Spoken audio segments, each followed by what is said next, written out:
এখানে তাৎক্ষণিকভাবে যে কর্মসূচিটি প্রণয়ন করা হয়েছে তা আমি আপনাদের সামনে এখন উপস্থাপন করছি। কর্মসূচি দেশনেত্রী বেগম খালেদা জিয়া আমাদের মাঝে নাই, পৃথিবী থেকে তিনি চলে গেছেন। তার মৃত্যুতে 7 দিন ব্যাপী বাংলাদেশ জাতীয়তাবাদী দল বিএনপি শোক পালন করবে। 7 দিন ব্যাপী বাংলাদেশ জাতীয়তাবাদী দল শোক পালন করবে। কেন্দ্রীয় কার্যালয় সহ দেশের সকল কার্যালয়,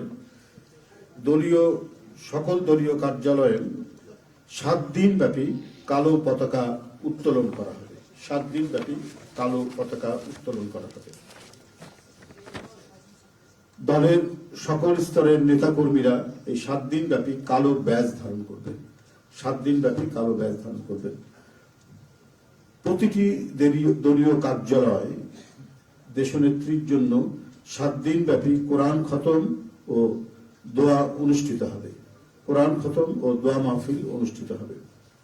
কেন্দ্রীয়ভাবে গুলশান কার্যালয় ও নয়াপল্টনস্থ কেন্দ্রীয় কার্যালয়, কেন্দ্রীয়ভাবে গুলশানস্থ চেয়ারপারসনের কার্যালয় ও নয়াপল্টনস্থ কেন্দ্রীয় কার্যালয়ে এবং জেলা পর্যায়ের দলীয় কার্যালয়ে শোক বহি খোলা হবে।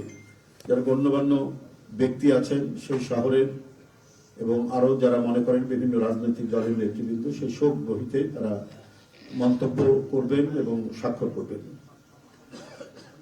মরহুমা দেশনেত্রী বেগম খালেদা জিয়ার নামাজে জানাজা ও দাফন পরবর্তীতে জানানো হবে।